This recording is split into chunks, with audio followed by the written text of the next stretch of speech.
गौतम साहब,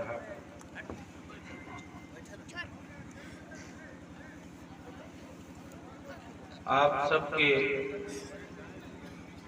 बहुत शानदार प्रत्याशी आरिफ उस्मानी साहब, आनंद साहब जो धौरेरा के प्रत्याशी हैं,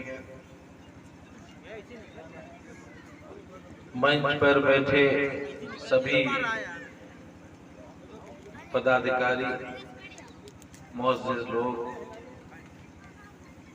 और सामने बैठे सभी बुजुर्ग और नौजवान दोस्त, प्यारे बच्चों,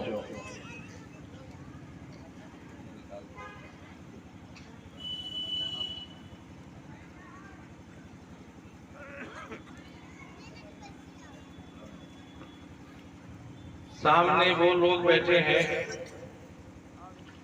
जो उस्मानी साहब और आनंद साहब की किस्मत का जरिया बन सकते हैं। इज्जत जिल्लत देना तो अल्लाह के हाथ में है, लेकिन जरिया अल्लाह ताला किसी न किसी को बनाता है। बधाइयों से चलकर हम आए हैं। गौतम साहब की स्पेशल रिक्वेस्ट थी और आरिफ उस्मानी साहब भी हमारे पुराने साथी हैं, एक ही साथ काम किया है। अभी मेरे साथ एक शख्स गाड़ी में बैठे थे, उन्होंने कहा कि मुझे कोई ऐसा शख्स नहीं मिला जिसने उस्मानी साहब की कोई बुराई की हो। ये कम लोगों को शर्फ हासिल होता है।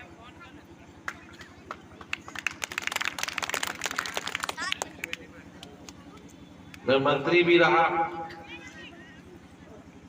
और समाजवादी पार्टी से ही रहा। नई सपा का आईना दिखाने आया हूं।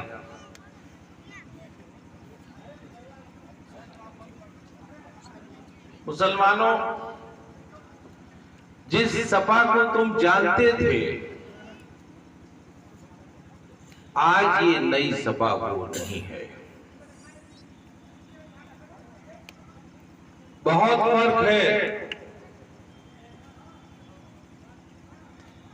जिन कारनामों की वजह से तुम्हारे जहनों में समाजवादी पार्टी बैठी हुई थी या है भी, उसको बताने आए हैं। 25 साल पहले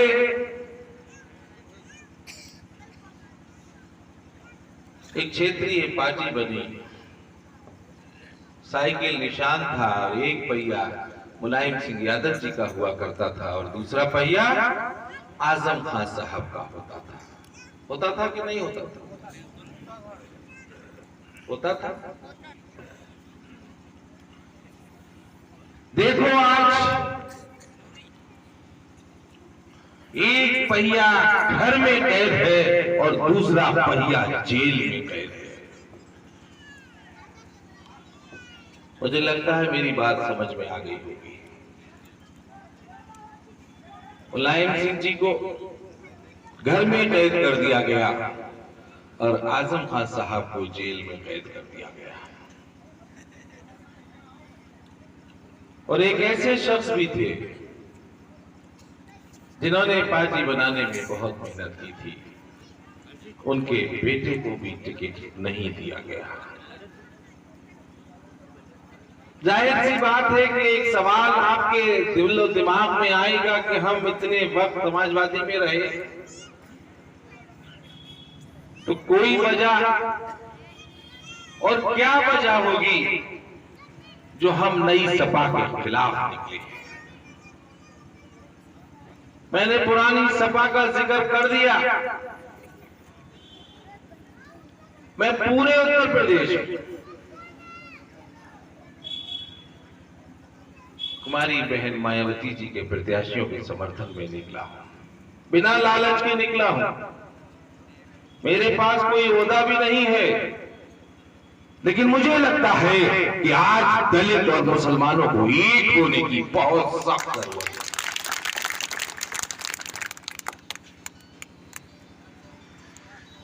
आज मैंने कई जगह कहा, भारतीय जनता पार्टी के आगे तो नहीं लगा, नई भाजपा हो गई।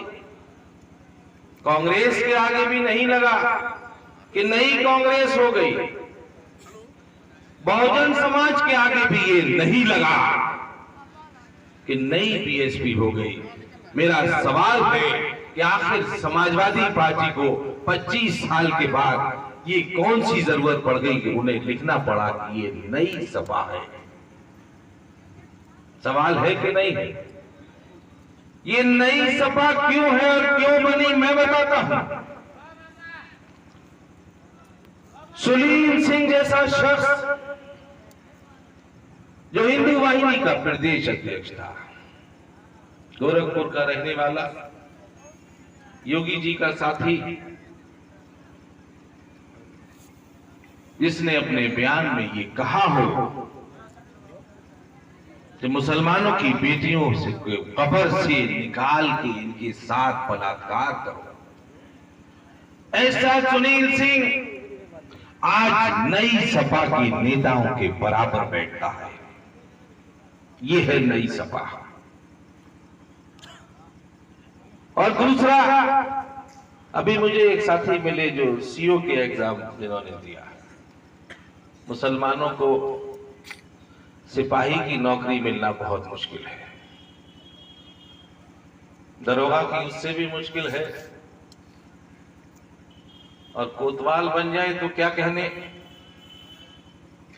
और जिस तुम्हारी कौम का अगर सीओ बन जाए तो आस पास के इलाके में एक खुशी मनाई जाती कि हमारी कौम का सीओ बन गया। हम सरकार में थे 2012 और 17 के बीच, जियाउल हक सीओ की गोली मारकर हत्या हो जाती है। बहुत बवाल हुआ, सुना था कि नहीं सुना था? सुना था। बहुत बवाल हुआ, कातिल को जेल भेजा गया। आज इस नई सपा ने उसी जियाउल हक के कातिल को जेल से निकालकर टिकट देने का काम किया। ये है नई सपा। सहारनपुर से लेकर बहराइच तक जो मुसलमान मजबूत हुआ करते थे अपने इलाके में, गिन गिन के उनका टिकट काटा गया, उनको धोखा दिया गया। हमारे उस्मानी साहब, इनको भी धोखा दिया गया। मैं शुक्रगुजार भी हूं बीएसपी के लोगों का, एहसानमंद भी हूं कि एक तरफ से धोखा मिला और उसी वक्त आप लोगों ने इनके सिर पे अपना हाथ रख दिया और इनको चुनाव लड़ने का मौका दिया। ये एहसान मानना चाहिए मुसलमानों, क्योंकि तुम जिस मजहब के रहने वाले हो वहां एहसान का बदला एहसान से दिया जाता। तो परेशान मत होना उस्मानी साहब, जिसने धोखा दिया है उसको सजा मिलेगी, और जिसे धोखा मिला है उसे 23 तारीख को अल्लाह ताला इनाम देने वाला है।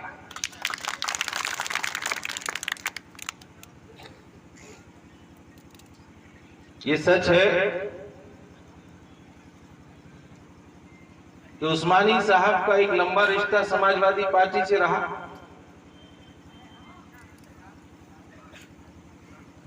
दो 3 साल से जो स्वाभिमानी लोग थे, जाहिर सी बात है उनका दम घुटने लगा था। मैंने पहले ही कहा कि साइकिल के 2 पहिए हुआ करते थे, एक मुलायम सिंह जी का और एक आजम साहब का। दोनों का क्या हाल है ये आप बेहतर जानते हैं हमसे। हम इस मंच से नहीं कहेंगे कि आजम साहब के साथ क्या सलूक किया गया।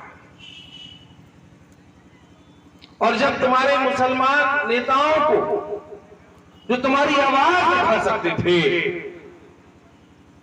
उनको धोखा देकर इस लायक किया गया कि वो चुनाव लड़ने लायक नहीं बचे। हमारे एक साथी कह रहे थे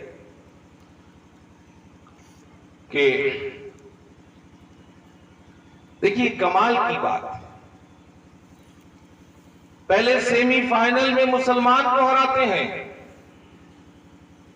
आधी संख्या वाले को टिकट देते हैं और दोगुनी संख्या वाले का टिकट काट के पहले मुसलमान को हराते हैं और फिर मुसलमान से कहते हैं कि तुम भाजपा को हराओ। ये तुम्हें समझने की जरूरत है, ये एक जगह नहीं हुआ है। मैं गया था 2 दिन पहले पीलीभीत, रियाज साहब के यहाँ कैबिनेट मंत्री रहे, इंतकाल हो गया। मैंने पहली बार देखा कि किसी पार्टी ने अपने नेता के इंतकाल के बाद उसके परिवार के लोगों को टिकट नहीं दिया। ये परंपरा रही है हर पार्टी की कि अगर उसका एमएलए या उसका एमपी का इंतकाल हो जाता है तो सिंपैथी के तौर पर उसके परिवार को टिकट दिया जाता है। वो जज्बात भी खत्म हो गए और पूरे पीलीभीत जिले में एक भी टिकट मुसलमान को नहीं मिला। आज मेरा जहां तक मुझे जानकारी है कि बीएसपी ने शायद 88 टिकट मुसलमानों को दिए। उन्होंने मौका दिया है तुम्हें कि तुम ले जाओ अपने लोगों को विधानसभा तक अपना वकील बनाओ, और मुसलमानों तुम हुकूमत करने वाली कौम रहे हो। मत देखो भीड़ ये जो समाजवादी पार्टी की तुम्हें दिखती है, ये भारतीय जनता पार्टी की एक बड़ी साजिश है कि टीवी पे तुम्हें इधर दिखाया जाएगा और उनका मेजॉरिटी वोट उधर हो जाएगा। ये एक बहुत बड़ी साजिश है। कह रहे थे उस्मानी साहब, मैं इस बात पे बाद में आऊंगा, लेकिन मुसलमानों तुम्हें एक बात याद दिलाना चाहता हूं, क्योंकि इतिहास कम लोगों ने पढ़ा है। जाहिर सी बात है हमारी कौम गरीब भी है, मजदूर है, इसलिए इतिहास पढ़ना शायद मुनासिब नहीं हुआ होगा। नौजवानों, 711 में 17 साल का मोहम्मद बिन कासिम आया हिंदुस्तान और उसने हिंदुस्तान पे कब्जा कर लिया। 1857 तक 900 साल तुम्हारी हुकूमत रही। 900 साल कम नहीं होते हैं। आज जो तुम्हारे दिलों में डर बैठा है, मैं बताना चाहता हूं तुम हुकूमत करने वाली कौम रहे। तुम्हारे आखिरी बादशाह बहादुर अली शाह जफर, उनकी हिम्मत और बहादुरी का किस्सा अगर सुनोगे तो शायद आंखों में आंसू आ जाएंगे या रोम। वक्त कम है तो कम ही बोलूंगा, लेकिन ये किस्सा सुनाता हूं कि बहादुर अली शाह जफर जिस वक्त में अंग्रेजों ने हिंदुस्तान में अपनी पैठ पहुंच बना ली थी, उस वक्त में अंग्रेजों ने बहादुर अली शाह जफर के 2 बेटों का सिर कत्ल करके सीनी में रख के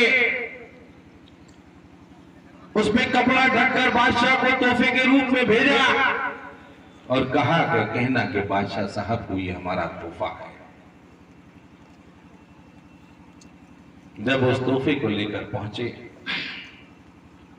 बादशाह के पास, बूढ़े बादशाह के पास, और जब कपड़ा हटाया तो एक बूढ़े बाप के सामने उनके 2 बेटों का सर, कटा हुआ सर। सोचो क्या गुजरी होगी। यही सोच रहे होंगे कि हालत खराब हो गई होगी। आंसू नहीं आया, रश खा के गिरे भी नहीं, बल्कि अंग्रेजों से ये कहा कि आज तक मैं हिंदुस्तान का बादशाह था, या अल्लाह आज मैं देश में शहीद होने वाले बेटों का बाप बन गया। ये बादशाह से बड़ी बात। हमेशा याद रखो, वतन से मोहब्बत करो, इज्जत से मोहब्बत करो, हक की लड़ाई लड़ो। ये तुम्हारा मजहब कह रहा है, तुम मजहब से हट गए इसलिए कमजोर हो गए, तुम जीत के पीछे भागने लगे। सीखो जाटव समाज के लोगों से। मैं इस बात से, भले ही किसी पार्टी में रहा हूं, लेकिन मैं इस बात से बहुत इत्तेफाक करता हूं कि इनकी मुट्ठी से तुम्हें सीखना चाहिए। ये लोग वजूद नहीं हारते हैं, जीत की परवाह भी नहीं करते हैं, लेकिन वजूद नहीं हारते हैं। और मुसलमानों, तुम लोग जीत के पीछे भागते हो। ना हिस्से में जीत आती है, ना वजूद आता है। याद रखना, जिस दिन मुट्ठी बांध के तुम लोग वजूद के लिए लड़ने लगोगे, जीत तुम्हारे पैरों में अपना सर झुका देगी। तुम उस मजहब के मानने वाले हो, लेकिन अफसोस खास तौर से जो पढ़े लिखे लोग हैं, उनकी जो जिम्मेदारी बनती है वो उस जिम्मेदारी को पूरा नहीं कर रहे हैं। मैं इसी तरह की तकरीर करता हूं। मेरी जिंदगी में बहुत सारी परेशानियां भी हैं, और वो इसीलिए है कि मैं गरीबों की बहुत मजबूत आवाज बनता हूं।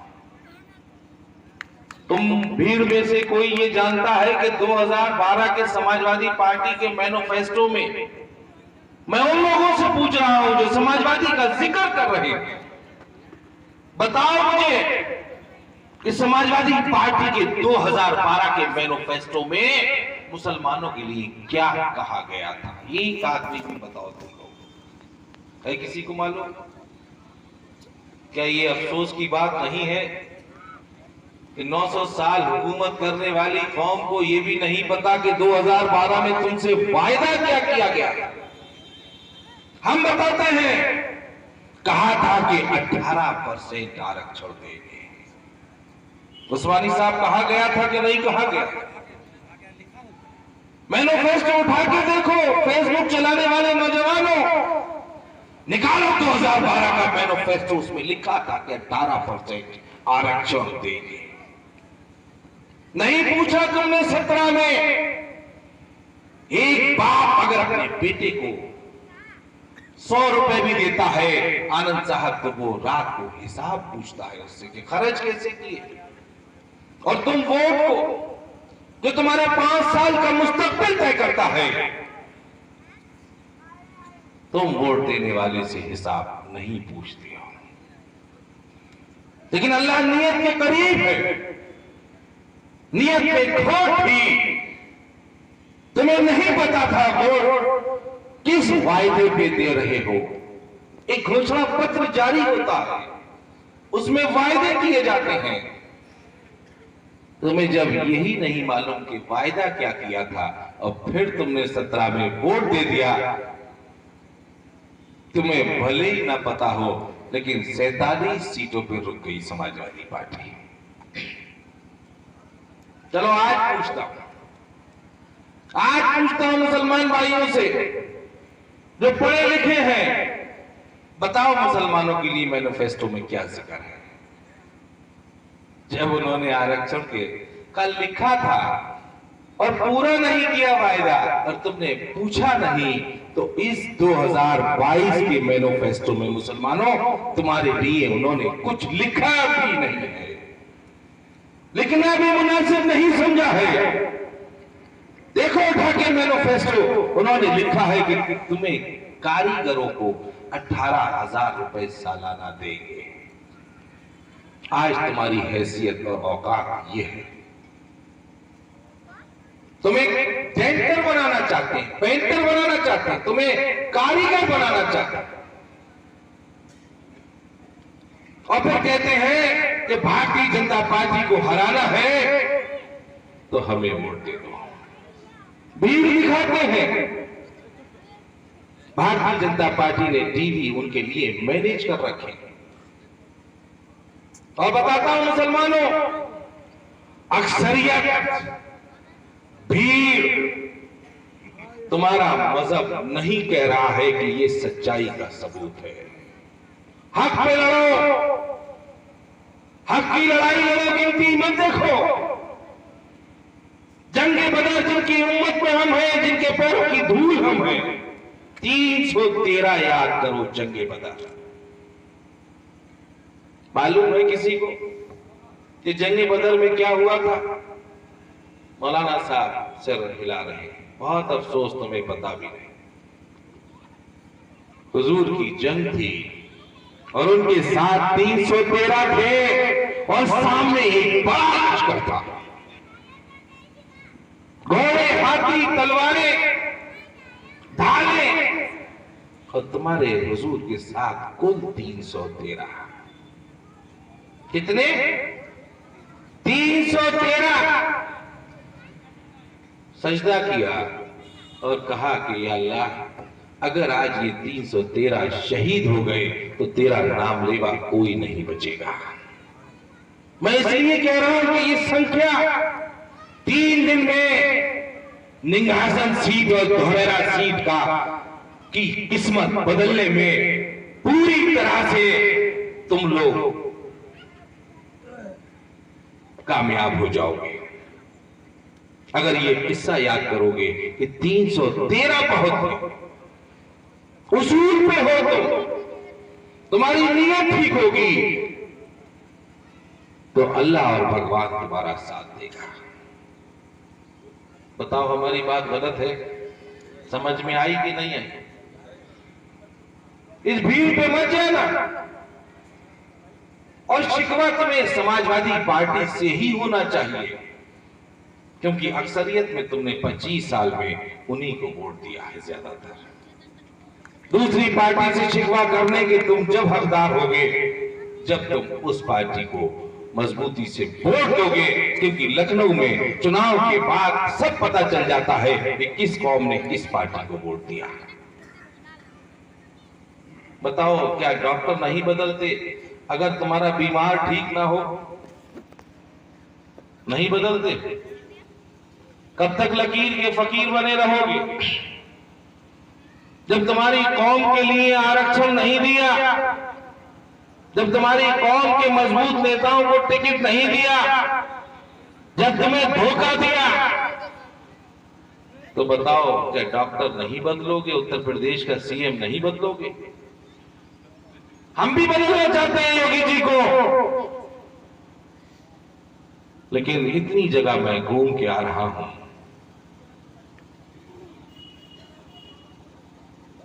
बहन मायावती जी के अलावा योगी जी को कोई नहीं बदल सकता।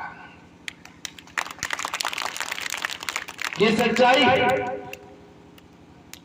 और इस सच्चाई को नहीं नकारना चाहिए, क्योंकि दलित वोट बहुत मजबूती से अपने प्रत्याशी के लिए साथ खड़ा हो जाता है। योगी जी जो आज अपराधियों के खिलाफ बात कर रहे हैं, ये लाइन बीएसपी के पक्ष में जाती है। वो अपराधियों के खिलाफ बात कर रहे हैं। अगर सही मायनों में देखा जाए कि अपराधियों पे अगर कभी अंकुश लगा था तो ये बात सही है, और मुझे मन से कहने में कोई 1 लाख से ऊपर दलित समाज का वोट है।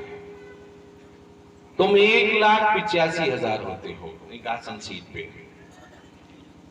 धोरेरा सीट का आंकड़ा मुझे आनंद साहब नहीं मालूम है, माफी चाहता हूं।